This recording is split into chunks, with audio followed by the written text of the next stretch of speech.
자, 문재인 정부 한 달을 맞아서 저희가 한번 정리를 해보겠습니다. 이 시간은 특별히 기자들이, 우리 정치부 기자들이 데스크와 어떤 회의를 하고 하는지를 바로 시청자 여러분들께 민낯 그대로 보여드리도록 노력을 한번 해볼 텐데요. 한번 지켜봐 주시고요. 자, 내일이 문재인 대통령 취임 한 달입니다. 박근혜 전 대통령 탄핵 후 급히 치러진 대선에 인수위도 없이 급하게 출범을 했는데요. 문재인 대통령 어떤 한 달을 보냈을까요? 우리 이현수 기자가 먼저 정리해봤습니다. 네, 소통하는 대통령이 되겠다. 문재인 대통령의 첫 한 달은 이 약속을 정말 충실히 지킨 시간이었습니다. 국민 눈높이로 무릎을 굽히고 스스럼 없이 셀카도 찍고 브리핑도 직접 하고 커피도 직접 따라주는 대통령이었습니다. 오늘 수석 보좌관 회의에서도 본인 커피는 직접 챙기는 모습을 보였는데요.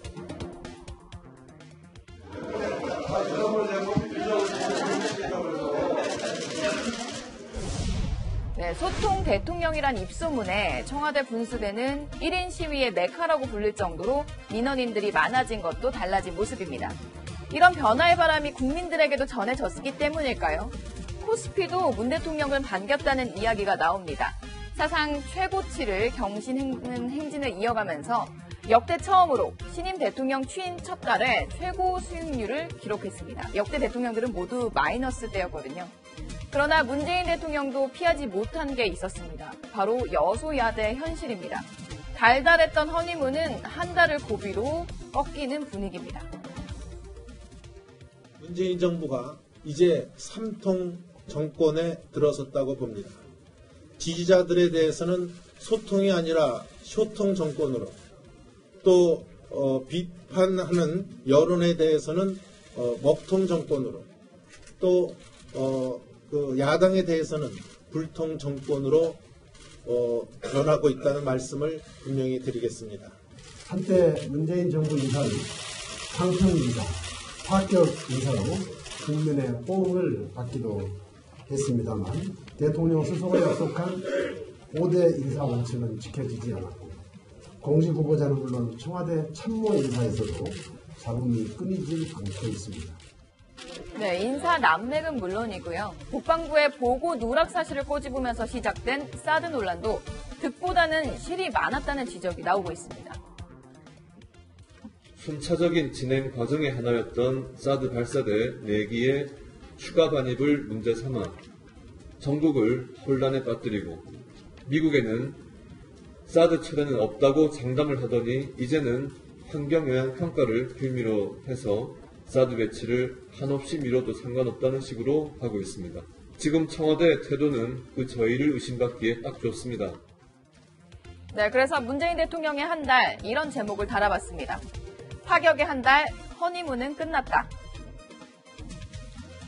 네, 이현수 기자, 오늘 문재인 정부 출범 한 달을 맞아서 지금 발제 브리핑을 한 거죠? 네, 그렇습니다. 근데 처음엔 달달했는데 끝은 쓰네요. 이거 너무 야권 출입 기자의 시각이 담겨져 있는 건 아닌가 봅니다. 네, 지금 여소야대 현실에서 사실 야권이랑 함께해야 하는 상황인데요. 야권의 분위기, 아까 김동철 원내대표가 한때는 인사가 파격적이었는데 사실 한 달밖에 안 됐거든요. 이 한 달밖에 안 된 기간에 정말 허니문은 끝나고 야권에선 다시 공세의 기치를 올리고 있어서 아마 문재인 대통령 앞으로 여소야대 전국 협치로 풀어나가는 게 정말 대단한 숙제일 것 같습니다. 자, 마침 이현수 기자 현장 브리핑 발제하는 동안에 속보 저희가 소개해드릴까요? 문재인 대통령 조만간에 민주당 지도부와 만찬 회동을 할 것이라고 하고요.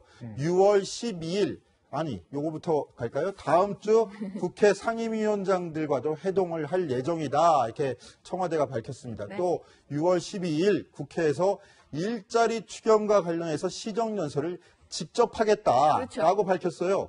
그러니까 여러 가지 소통 행보를 더 넓혀가겠다. 여소야대 야권도 챙겨가는 모습을 보이는 거 아닌가라는 생각도 드는데 어떻게 봤습니까? 제가 한 분석이 좀 야박하게 보였을 수는 있으나 실제로 이 청와대에서도 이 부분에 상당히 신경을 쓰고 소통의 보폭을 좀 넓혀가는 모습입니다. 이 일자리 추경이 이 고비의 첫 번째라고 저는 보고 있거든요. 문재인 대통령이 공약한 것 중에서 81만 개 일자리를 가장 먼저 실현하기 위해 필요한 게 추경인데 이 추경에서 야권의 협조를 구하기 위해 직접 국회로 가서 사실 내년도 뭐 예산안을 할 때 보통 시정연설을 하러 한 번을 가는데 이 추경을 위한 시정연설을 따로 잡았다는 것 자체가 야권을 상당히 배려하고 있고 소통하겠다 이런 뜻을 보인 것으로 보입니다. 팩트에 대한 비판적인 시각은 굉장히 좋은데요. 그런데 이현숙이 좀 전에 브리핑할 때 보니까 전부 다 야권 지도부 이야기만 잔뜩 실어놨어요. 네. 그러면 당사자인 청와대는 뭐라고 하나 한번 들어봐야 될 것 그렇죠. 같은데 강병규 기자, 예. 어떻게 됐죠? 일단 허니문은 끝났다고 하는데 허니문 끝났습니까? 그렇게 제목을 뽑으면 안 될 것 같고요. 청와대 보호하고 나서는 거예요? 청와대는 일단은- 아직 허니문인가요? 아직 제가 봤을 때는 허니문인 것 같습니다. 일단 보면요, 수치가 말해주거든요. 문재인 대통령 뭐 한 달 동안 그 지지율 보시면 84%에 달합니다. 역대 대통령보다 훨씬 높은 수치예요. 박근혜 전 대통령 보세요. 44%잖아요. 그거에 한 2배 정도 되는 가량인데 이거를 허니문이 끝났다라고 보기에는 수치가 증명을 해주는데 말하기는 좀 애매한 것 같고요. 일단은 청와대 현장 기자들 이렇게 얘기합니다. 그 춘추관에서 오소리가 좀 자주 나온다. 감탄사가. 처음에는 윤석열 서울중앙지검장이 임명됐을 당시 뜻밖의 파격 행보라서 오소리 했고 또 문 대통령이 직접 질의응답 받았을 때 그리고 3번 동안 브리핑을 직접 했을 때 이런 것들을 봤을 때 기자들이 상당히 놀랍고 상당히 파격 행보였다고 얘기가 좀 나오거든요. 게다가 박 전 대통령 취임 한 달 동안 기자회견 직접 한 번도 하지 않았습니다. 지금 숫자로 보시면은 쭉 말해주잖아요. 인사발표 3번 하고 대통령 연설 5번씩이나 했습니다. 소통 행보를 누구보다 강하게 이어가고 있는 거죠. 여소야대 때문에 지금 인사청문회 좀 흔들리고 있지만 앞으로 더 잘할 거라고 좀 기대를 좀 걸고 있습니다. 기자들은. 강병구 기자, 근데 네. 정부가 한풀 꺾이는 가장 중요한 이유가 뭔지 아십니까? 어떻게 생각하시는데요? 박근혜 정부가 지지율 그때도 올랐지만 꺾인 이유가 뭔지 아십니까? 인사인가요? 그렇죠. 네. 수첩 인사 때문에 박근혜 정부 처음 초기에 인기가 확 줄어들었습니다. 요번에 어떤 일이 있습니까? 강경화 후보자 야당 그렇게 쉽사리 넘어갈 것 같지 않습니다. 또한 강경화 후보자 같은 경우에는 청와대가 인사를 그냥 해버릴 수 있습니다. 국회 표결 거치지 않을 수 있습니다. 하지만 만약 그렇게 될 경우에 청와대와 야당의 협치는 한물 같다. 이러한 평가를 받을 수 있거든요. 소통 행보 5번, 3번 이런 것보다는 국민들이 원하고 야당이 원하는 것은 어찌 보면 문 대통령이 지키고자 약속을 했던 5대 비리 원천 배제 또한 탕평책 이런 것을 더 바라고 있을지도 모릅니다. 그와 관련해서 오늘 여당 중진 의원들조차 이런 인사난맥상을 비판하는 자성의 목소리가 나왔다는데 그건 또 무슨 이야기입니까? 그렇습니다. 더불어민주당에서는요. 4선 이상의 중진이요. 20명의 의원 정도가 있습니다. 그런데 이분들이 중진자문위원회 이렇게 해가지고 문재인 대통령의 어떤 문재인 정부를 적극적으로 돕겠다 이러한 모임을 만들고 오늘 첫 회동을 가졌습니다. 그런데 이때 충청 4선의 오재세 의원 아주 청와대를 향해서 비난 섞인 목소리를 합니다. 문 대통령이 밝힌 5대 비리 원천 배제 원칙은 처음부터 잘못됐다 이렇게 이야기를 한 건데요. 이런 이야기를 합니다. 5대 비리 배제 원천 공약은 완전히 잘못된 것이며 5대 원칙 어긋나는 사람 어디 있느냐. 어긋나지 않는 사람이 없다. 지금 보면 이낙연 총리를 비롯해서 김상조 공정거래위원장 후보, 강경화 외교부 장관 후보, 죄다 지금 5대 비리 원천 배제 원칙에 다 어긋나지 않느냐. 이런 것은 공약을 걸었다고 하더라도 지금이라도 좀 제대로 생각을 해야 된다. 같은 당에서도 이런 비난이 나옵니다. 근데 이거는 같은 당내의 비난이라고 보기보다는 여당 내 중진 의원이 그 5대 공약 때문에 발목이 잡혀서 옴짝달싹 못하고 있는 이런 현실에 대해서 재언을 하고 지적을 한 거라고 봐야지 비판이라고 받아들이기에는 약간 좀 시각차가 있을 거든요. 야당이 아니라 여당 내 목소리 아닌가요? 그렇죠. 재언이라고 할 수도 있지만 어떤 4선의 의원이 문재인 대통령보다는 사실은 솔직히 말하면 정치권에서 더 오랜 경험을 쌓았지 않습니까? 그렇기 때문에 그러한 부분에 대해서 어떤 조언을 한다고 보는 게 맞겠죠.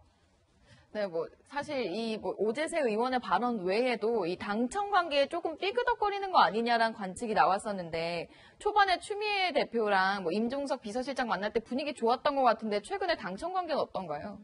그렇습니다. 임종석 비서실장이 찾아갔을 때는 추미애 대표에게 장미꽃을 건넸습니다. 그리고 전병헌 정무수석이 찾아갔을 때는 추미애 대표가 의자를 빼줬죠. 그런데 얼마 전 언론에서 이런 이야기가 나왔습니다. 문재인 대통령이 대통령에 취임한 후에 추미애 대표와 전화 통화를 한 번도 하지 않았다. 이러한 얘기인데요. 민주당 관계자는 이낙연 총리와 서훈 국정원장 후보자 인사 발표 10분 전에 청와대 통보를 받은 것 외에는 한 번도 통화를 하지 않았다. 이러면서 아주 서운한 감정을 감추지 못했습니다.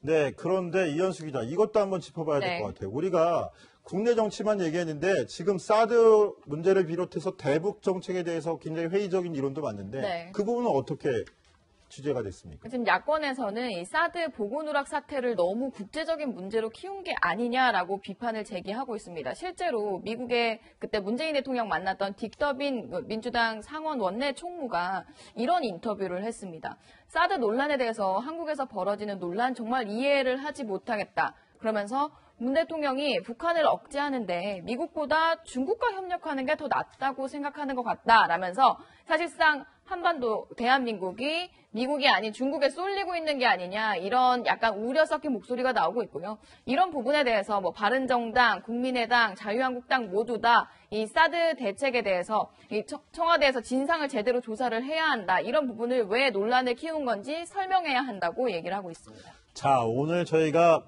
목소리로 들려드리지 못했지만 윤영찬 청와대 국민통수석이 이런 얘기를 했어요. 국정 철학에 터잡아서 권위주의를 타파하고 국민 눈높이에 소통하기 위해서 노력해왔다. 이렇게 얘기를 했는데 이런 부분도 칭찬해 줄 건 칭찬해야 되고 지금 지적들 나오는 부분들도 꼼꼼히 다각적인 시각에서 취재를 해가지고 시청자들한테 저희가 상위에 올려드리는 게 저희들의 입장이니까 단순히 한 달이라는 데 포인트만 맞출 게 아니라 다각적인 진단 또 방향성을 제시할 수 있는 취재가 됐으면 좋겠습니다. 자, 데스크 오늘의 이 시각 데스킹 여기서 마치고요. 정치데스크 60초 후에 돌아오겠습니다.